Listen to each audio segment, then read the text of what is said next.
Professor Jorge Gómez Rendón from the Pontificia Universidad Católica del Ecuador. And he will be speaking about what is language revitalization for indigenous languages as common for environmental governance. Thank you so much for joining us and feel free to share your screen. Well, it's a great pleasure for me to be here and share this wonderful space with all the colleagues with lots of thought-provoking talks. Um, so let's begin. I have prepared a text which I will read while I pass the slides. Of roughly 7,000 languages spoken today in the world, nearly half may be considered endangered. That is, they are under the threat of becoming extinct in a relatively short period of time, usually taken to be a century. In 1992, for instance, Krauss stated that about 90% of all human languages would become extinct by the end of the 21st century. Other estimations are less pessimistic, but all point to the sheer fact that the number of languages is dramatically diminishing, with an estimated rate of one language being lost every 1 to 3 months. At the same time, in recent years, a striking correlation has been noted between linguistic and cultural diversity on the one hand and biological diversity on the other. The rationale of such correlation lies in the fact that a great majority of languages under threat are located in the most biodiverse areas of the planet. And this means, in turn, that it's indigenous peoples and their speech communities, those who inhabit and protect such areas. Nearly 70% of the world's languages are spoken in the planet's most biodiverse areas. 4,800 of the approximately 7,000 languages spoken worldwide. In Latin America, 80% of natural areas overlap with or border territories inhabited by indigenous peoples. It's both surprising and alarming that about 3,000 languages, nearly half of all existing languages, are located in just 35 biodiversity hotspots. A biodiversity hotspot is an area that is home to at least 1,500 species and has lost at least 70% of its original habitat. At least 3 of these hotspots, along with their associated indigenous languages, are found in the Ecuadorian Amazon.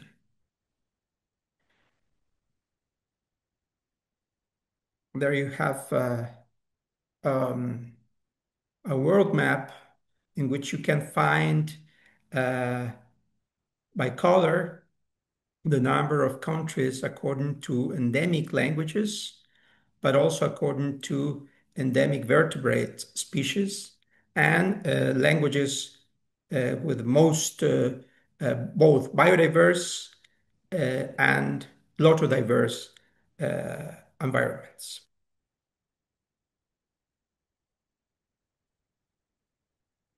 As a corollary of the above, one may state that language revitalization must go hand in hand with the protection of indigenous territories. Or to put it differently, that one cannot protect endangered languages without protecting the territories of those who speak such languages. This is a particularly delicate issue in present-day Latin America, in which indigenous groups of multi-ethnic nation states have been struggling for years against destruction of resources in their traditional lands. In this context, the issue of language endangerment has become a salient topic in policymaking at national and international levels. To boost the protection of linguistic diversity around the world, UNESCO declared 2019 as the International Year of Indigenous Languages and the years from 2022 to 2032 as the International Decade of Indigenous Languages. Nevertheless, the approach of UNESCO and other international organizations seems to be less concerned with the correlation between glottal diversity, that is linguistic diversity, and biodiversity. And to that extent, do not envision the potential of languages as a means to fight for environmental justice.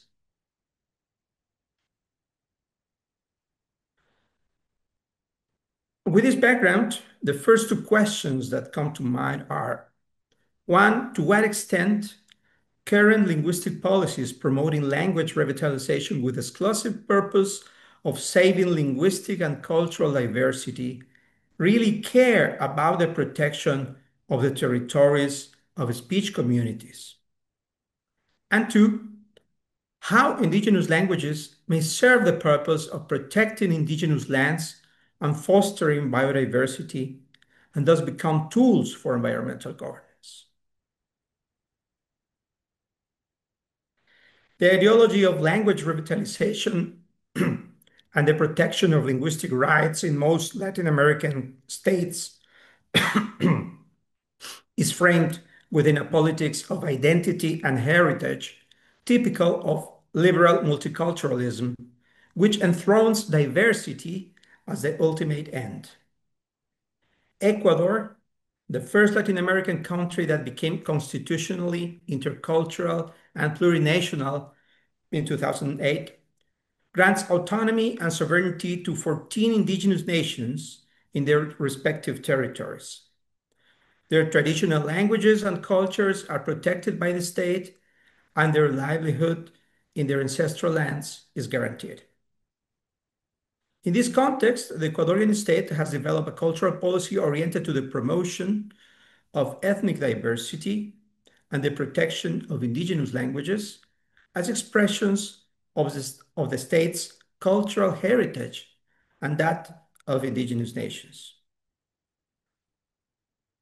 Language revitalization, as designed and implemented by the state, has followed an identity politics that prizes linguistic heritage as an outstanding hallmark of ethnic difference. In fact, since 2001, one of the defining markers of any indigenous nation in Ecuador is precisely language, and a prerequisite to be considered as such by state agencies. In this context, it can be but contradictory that the fact that to date there are two indigenous nations, for instance, whose languages have become extinct, but they insist on being called nations, a fact which point how much indigenous organizations adhere to the state's identity politics. In a similar vein, many indigenous leaders view language revitalization only as a means to protect languages to the extent that they are defining markers of indigenous identity. Scholars and researchers have not remained outside the efforts of preserving language diversity in Ecuador. Their participation has been mostly in language documentation projects with the motto, "Let's register and describe language diversity before it disappears." To this extent, scholarly and scientific efforts have been less focused on language revitalization, although over the last years, the importance of documenting for revitalization is being widely acknowledged. In any case, the ideology behind these efforts follows the diversity paradigm and remains framed within a multicultural politics of identity and heritage. Languages not only as part of a nation's heritage, but also as part of the world's heritage. In 2022, with support of the Organization of Ibero-American States, a nationwide, a nationwide survey was conducted among different indigenous social actors working on language revitalization in order to design a 10-year action plan, as recommended by UNESCO, to be implemented during the International Decade of Indigenous Languages. As part of the survey, local leaders of indigenous communities, indigenous educators, and a large number of language and cultural activists were interviewed. Their contributions helped to define the major lines of the 10-year action plan, which is now being implemented. At the same time, all the interviews have been collected to make up a corpus of over 80 hours, a most valuable source for the study of language revitalization viewed from indigenous speakers themselves. Delving into the corpus, one finds not only unique details about how grassroots activism sees language revitalization and its ends, but also how different ideas about language and its relation to land and territory are expressed, and how much they differ from the views sustained by state policymakers, scholars, scientists, or even higher indigenous leaders. I will refer in the following to three specific examples, all of them concerning indigenous groups of Amazonian Ecuador.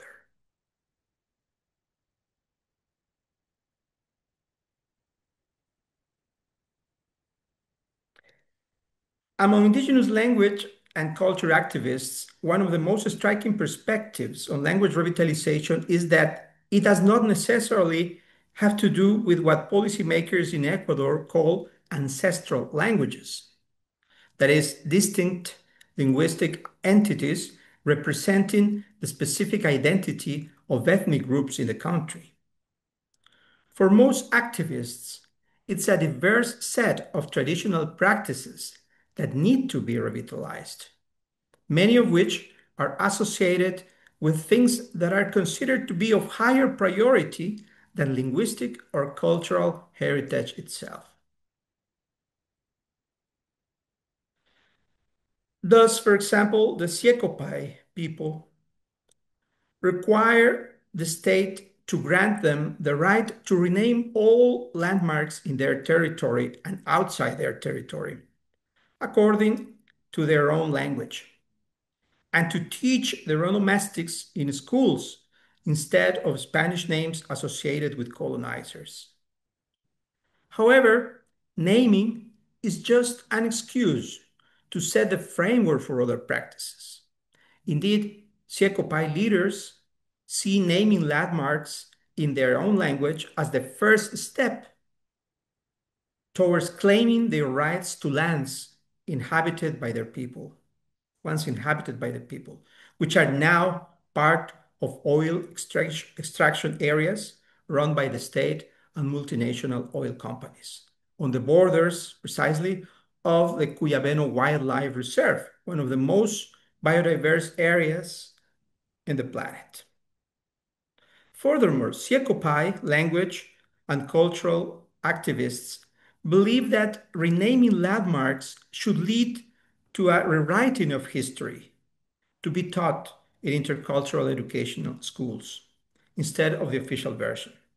And this is because names evoke narratives that not only explain the origin of the Siecopai, but also their relationship with the land and the natural and supernatural beings that inhabit their territory. Similarly, language activists among Amazonian Quechua peoples in the province of Napo believe that language revitalization should prioritize the use of traditional medicine. But why? Simply because knowledge of traditional medicine encompasses linguistic knowledge of plant and animal species, as well as the steps involved in their preparation, which are expressed in healthcare narratives. Traditional medicine also includes other verbal practices, such as chants and formulaic expressions, which aid the treatment of various illnesses. Furthermore, as healthcare narratives are always language specific, they must be expressed in the language of the people receiving the healthcare. Interestingly, these narratives are intertwined with those concerning the protection of the land from external extractivist activities and the reestablishment of connections with the supernatural beings that inhabit indigenous territories. These connections are always maintained through language in the broad sense, that is, not only through human languages, but also through other semiotic codes, including ritual language and interspecies communication. Once again, here, language revitalization is secondary to revitalization of other non-linguistic practices that promote community well-being.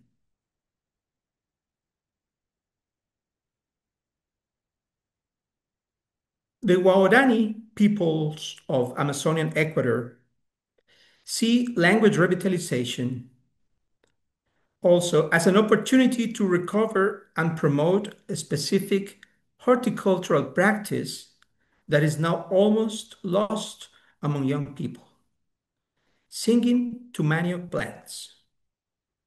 Manioc roots are a staple crop for the Guarani and Amazonian Quechua, not only because they are consumed as food, but also because they are used to make chicha, a beverage prepared from chewed manioc roots. However, manioc production has decreased dramatically due to soil degradation, resulting from poor horticultural management practices introduced by Spanish-speaking colonizers, along with the use of agrochemicals. The reintroduction of manioc chants, which are still known by elderly women, is seen as the best way to preserve the soil, abandon the use of pesticides, and most importantly, reconnect with the spiritual owners of the manioc plants. Once again, the issue here is not language per se, but a linguistic practice associated with horticultural production and the need to regain food sovereignty at a local level. These revitalization practices cannot be understood from the perspective of language as a linguistic entity, whether as a system or an organism. This deontologization of language conflicts with a vision of policymakers in that it's less concerned with a defining characteristic of the identity of a linguistic community, of a speech community, and more concerned with a set of practices that this community carries out to adapt and maintain relationships with other beings. Shared by a community, language transmits knowledge about its adaptations to the environment through local practices. It constructs narratives about sustainable land and water management and builds bridges between nature and society, thanks to an ontological structure that expands the idea of community to encompass not only humans, but also non-humans. Indeed, interviews with local activists reveal that their concept of community differs from both the sociolinguistic concept of speech community and traditional anthropological and sociological views of community. In most cases, the concept of community encompasses not only humans, but also non-human entities, such as animals, plants, elements of the landscape, and non-physical beings. Therefore, indigenous linguistic and cultural activists are convinced that revitalizing any practice is only possible if all parties involved are included, whether human or non-human. They believe that this inclusion should take place within the framework of the territory's living space. To what extent can these perspectives on language and its associated practices be incorporated into public policy? All too often, when confronted, sorry, all too often, when confronted with these perspectives, policymakers dismiss them as mere worldviews, reducing the issue to culture alone. But should public policy really be developed at this level only? Could the practices that give rise to these ways of thinking be more than just worldviews? Could they also constitute ways of acting in the world? Is it a matter of world making rather than world viewing? If so, the problem extends beyond the cultural sphere to the political sphere, namely the capacity and the power of indigenous groups to build their own world within an intercultural and plurinational state such as Ecuador. Of course, for policymakers, as well as for scholars and researchers, to go beyond the cultural requires a leap into a different paradigm of language and politics. Thank you. Wonderful. Thank you very much. Great. Any questions? Yes, Adi. Well, thank you very much, Jorge. But as you say, this becomes a political question, right? And it's not just a political question. This is a question of power struggle, right? Um, and so we're facing something that is, in a way, economic and cultural competition for resources. And so the languages do not just disappear because people die. The languages disappear because some cultures take over the land and the resources of others. And so the question is what should we do? I mean, does this mean that we have to make linguistic, reservations, just like has been done in say North America, or or do we just say, I mean, this is a matter of political fight and then forget it, or is the fact that we should keep languages as artifacts of the past that we put in museums, like old like potteries or clothes or whatever. So I'm a bit puzzled. My feeling was precisely that trying to keep the language was a way of kind of defense of these menaced cultures, and and it was perhaps an easy one. So if you straight away go for all the activist defense, you will probably um, sort of make the fight more um, political. So it's in your experience in these languages, what's the strategy for these cultures to defend themselves against more predatory cultures, and what's the place of language in there? I mean, I completely see your point, but then what should we do? I think it all depends on what country we are talking about. Mhm. My starting point is Ecuador.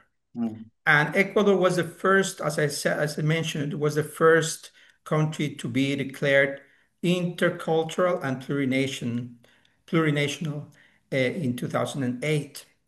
And that was a victory won by indigenous peoples.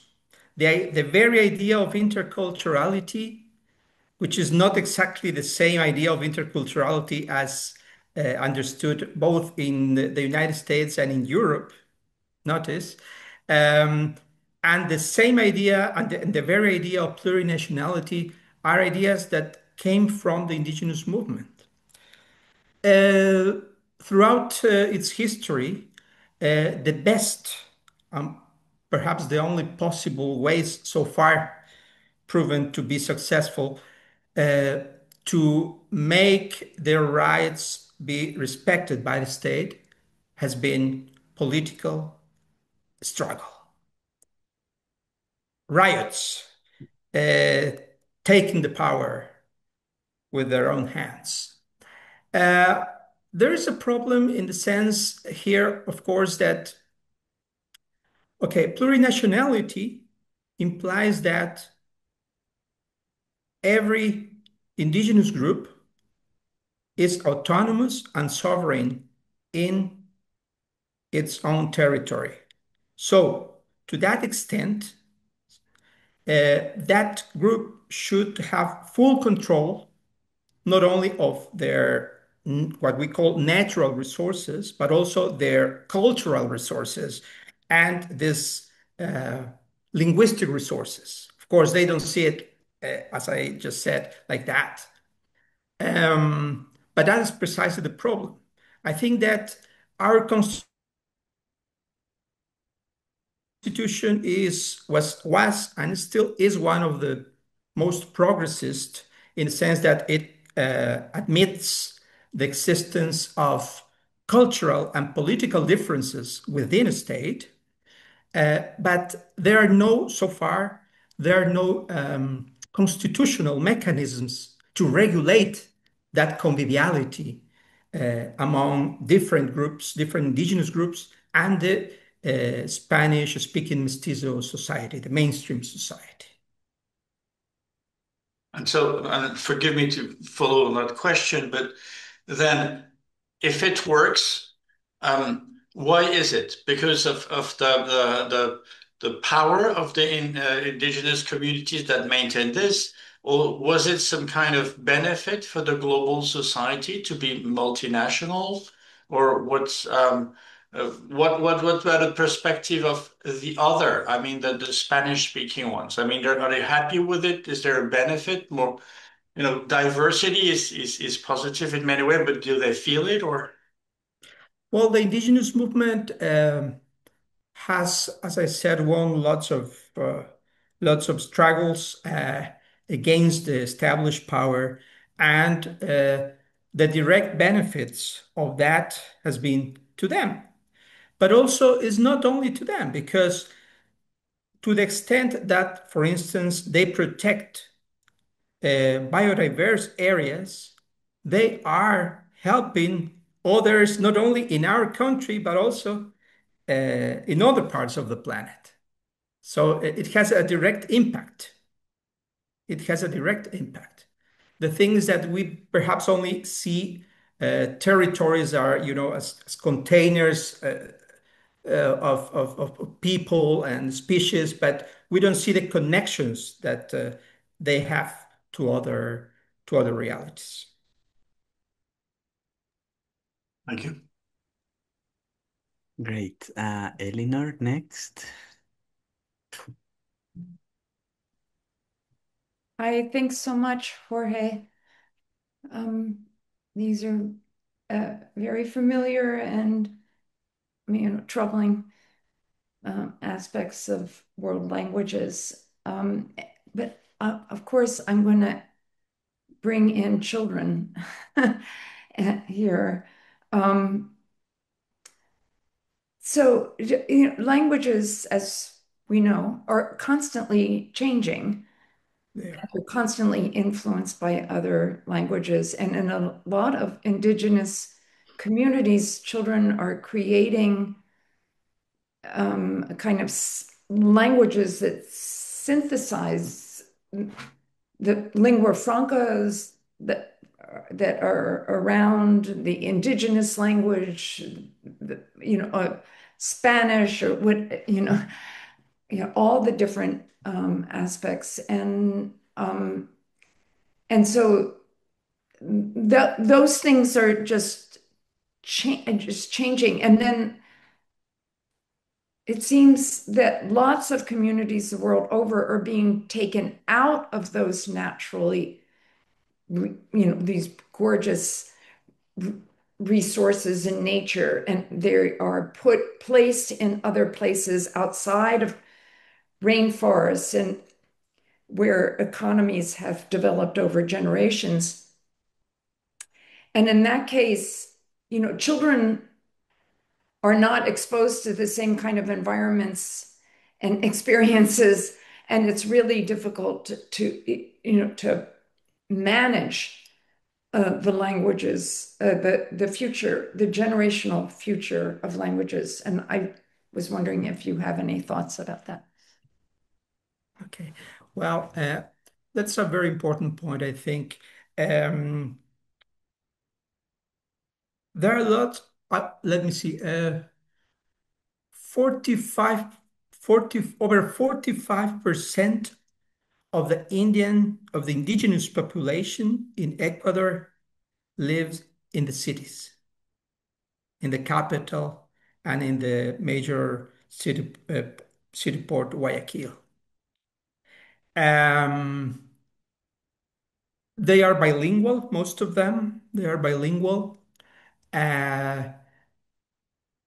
Many children born in the cities are monolingual in Spanish.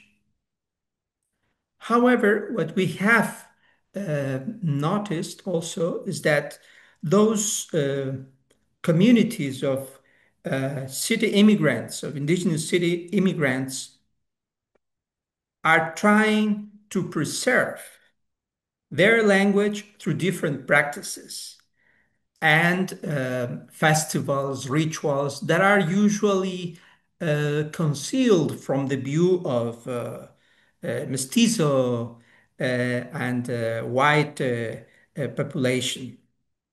Uh, so they still have a long road to go. But what we have seen also is that the strikes and all the struggle that took place in 2019 and 2021, which were one of the worst that I have ever seen, um, were fought precisely in the streets of the capital by indigenous movements, by indigenous organizations and indigenous people who wanted their linguistic rights, cultural rights, land rights, and so on and so forth be respected by the state. So, in fact, about children, I would say that there is an alarming rate of monolingualism, an increasing monolingualism. But at the same time, there are lots of initiatives that are being carried out within the cities, that is, outside their traditional territories, within the cities, to maintain their language and also their traditions, but mainly through practice. Because it's not that parents uh, only speak the language to their children, but that the language is spoken mostly in traditional events like festivals and rituals and all stuff. Yeah. Perfect. Thank you. Any other questions? All right. Yeah, maybe if there is Yes, time. yes, go ahead. Yeah, also wanted to thank all the speakers and the inputs. Uh, I was wondering, in the case of Mexico, uh, it seems that languages are not only sometimes disappearing, but sometimes they are revitalizing, like you say. So, can you share knowledge about new languages that are being created, or languages that are expanding and increasing? In the case of Mexico, there are clearly some languages are increasing and some languages are disappearing. So what's the situation in Ecuador? Okay. Quechua, from the Quechua language family, is the language with the largest number of speakers. If you see Quechua in the highlands, you find that Quechua is decreasing. However, Quechua, the same language in the Amazon basin, in Amazonian Ecuador, is increasing in the number of speakers. That's one case of unexpected language increase, um, in spite of all the diglossia and all the pressure from the Spanish speaking society. There are not exactly cases of new languages, um, but there are cases of mixtures of languages. I've been involved in the study of one of those types of languages, which is called media lengua, which is a mixture of a very tight mixture of Spanish and Quechua. But it's considered only a bridge towards Hispanicization. What I have been involved to is also in language reclaiming. I think that's the way you say it in English. Language reclaiming. That is a language that is declared extinct. That means it has no native speakers. Is being reintroduced by the children of former speakers, and they don't speak it anymore, but it's being reintroduced. To what extent those efforts are successful, I don't know. But they seem also that language is trying to is having this symbolic presence and importance to indigenous communities, and that's why they try to recover language, a language that is extant or that communicatively is not used anymore. Yeah. All right. Thank you. Perfect. So yes, we will move on to the next talk. Thank you so much, Professor Gomez Rendon, for your talk.